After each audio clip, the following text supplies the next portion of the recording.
Hi, it's Michelle Einstein Songbird Song. I was thinking about when I was a child and I was taught about Jesus Christ, God's Son, and I was taught to say my prayers at night, and we prayed before eating, and went to church for Sunday school, for Saturday, 11 o'clock service, prayer meetings on Tuesdays and Thursdays. We went to the church to clean it on Saturday nights, me and Brother Wright, me following Brother Wright following Jesus Christ. So one night, we were walking home from church. It was dusk, and I saw the sky, and I thought to myself, that must mean Jesus Christ is coming back. He's coming from the clouds down to the earth to get me and take me back to heaven. And I waited. Then I had walked ahead of Angel and Brother Wright, my other parents, and they caught up with me, and then I realized, oh no, that wasn't Jesus Christ. That wasn't Jesus Christ at all. So went on into the house. On another occasion, the preacher said, what would you do if Jesus came to your house? Would it be in order? So after church, I went home and dusted the living room and straightened out, and sat and waited for Jesus Christ to come to my house. And I waited, and he didn't come. And then Skippy, Brother Wright's foster child, his dad lives in Chicago, sent Brother Wright and Joni a beautiful, large painting of Jesus Christ backed by light. It lit up, and I would sit and look at it. And then I got angry because it wouldn't talk to me. I needed it to talk to me. And I thought to myself, you know, people have lived and died waiting for Jesus Christ to return for them. When is he ever coming? So,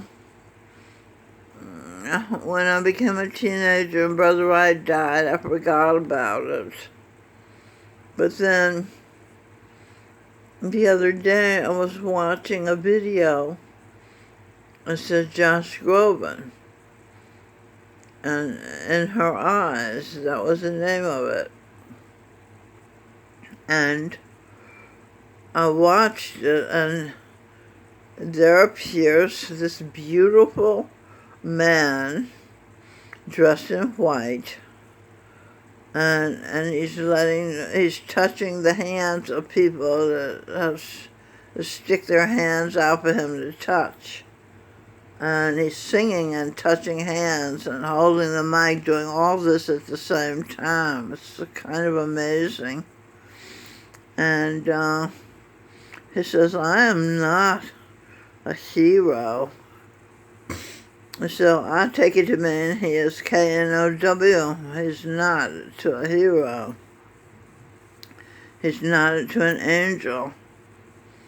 He's justifying being a man.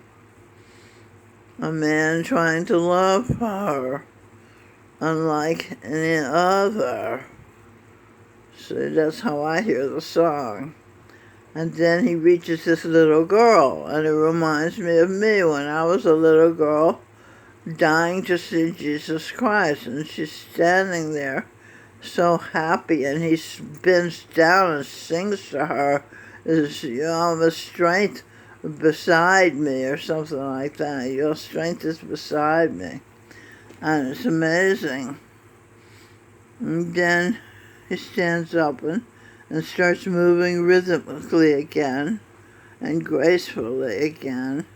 And I realize this is what I waited all my life for. This is the return of Jesus Christ.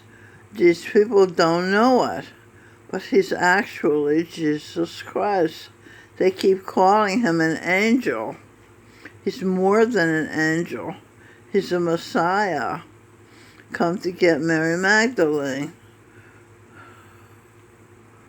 And at one point, he runs and he stands erect and poses. I said, that's Diogenes. My God, Jesus Christ is Diogenes. He's also Romeo.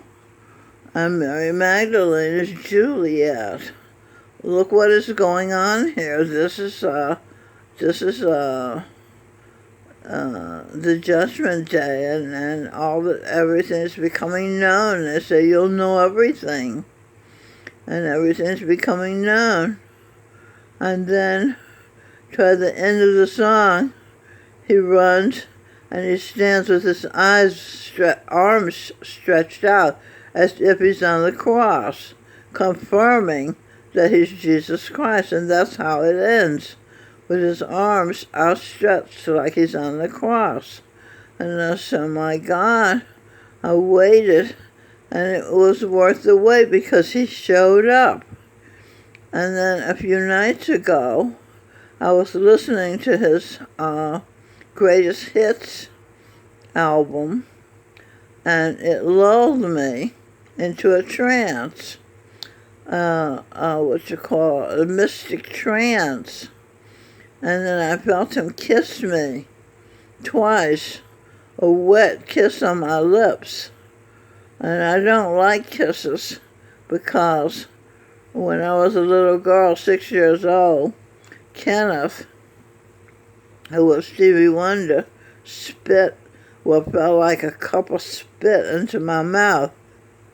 So I never liked kisses beyond the first kiss. Because the first kiss, you never know, it might be good. So he kissed me twice when I was in a trance, and I liked it. And then he got behind my back and sat on and became a part of my body. He attached himself to my body, and we sat, like he said, "Would you come and sit a while with me?" And we sat like that, with him being attached to me like that. And it was such a, what is that word, compelling feeling. I couldn't move, and he couldn't move either. And there we were, dying. And that's what happened. We were dying, and we died in the wool.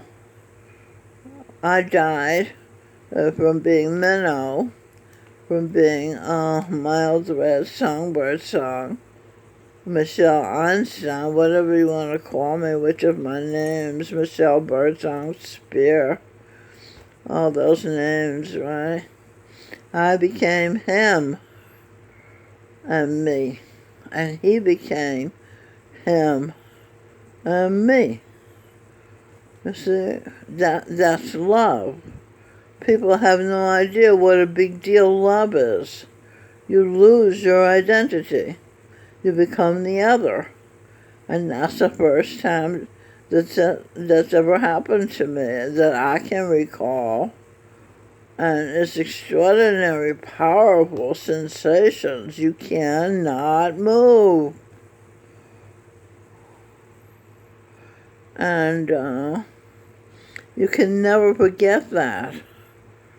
You're marked forever to remember that, because it was almost like you were burning, but not roaring fire, just burning with passion. I guess that's what that was. So I'm describing the second coming of Jesus Christ as his mother, as his wife. And I don't know where we go from here. He did a song, Won't Look Back, and he was dressed in a most elegant blue shiny jacket like Neil Diamond wears. I love it when Neil Diamond wears those nice jackets. So Josh Groban was wearing one, and he looks so elegant. And of course he had that beard. I absolutely love his beard. It's so manly and godly at the same time. And he sang that song, and he said, for better or for worse. And when I was in a trance, I'm just remembering, he said, will you marry me? And I didn't say anything. I gave my whole being to him. He sang another song where he says, I command my love. And he commanded me, you see. And he could have had me die forever, because I was vulnerable, completely vulnerable to him. I was whatever he wanted to do with me. And all he wanted to do with me was to be me, and I was to be him. What John Lennon kept talking about, coming together as one, I experienced that. I can't say physically. I suppose it was spiritually, but it felt as powerful and as strong as if it was a physical occurring. So, let's see, is there anything else? Because when I make videos, I always think of something else I wanted to have said. I just want to know that there was a place in India, because Jesus Christ had said to Mary Magdalene, I go to prepare a place for you. And of course, I hate to say it, but the flattered fools thought he was talking to them. He wasn't. He was talking to Mary Magdalene because she believed in a heaven. So he went to India, and they built a heaven there. And when I went there in 1979, I said to God, this is heaven. And he said, pardon, what? And I said, this is like heaven. And of course, that's exactly what he intended it to be. So, he was overjoyed. He couldn't believe I didn't know who he was, because he was in an older man form then. So, I only realized after he had died. And I said, oh my God, he was Jesus Christ. But it was the craziest thing, because when I went back to New York from India, I said to my friend Linda, I'm married to Jesus Christ. But I didn't know that I knew that the guru was Jesus Christ. You see how weird that is? A part of you can know something the other part of you doesn't know. So she looked at me like I was wacky. So I stopped saying that, and I stopped thinking that. But that did happen. So these are just some of the things that have happened as Christ has returned with second coming to the earth. And so thank you for listening. And you can know that, faith is real. Jesus Christ is real. God is real. Supernaturalness is real. It's all real. Okay, R-E-A-L. All right, thank you for listening.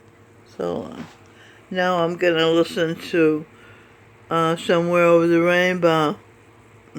God, does he sing that song good. So long.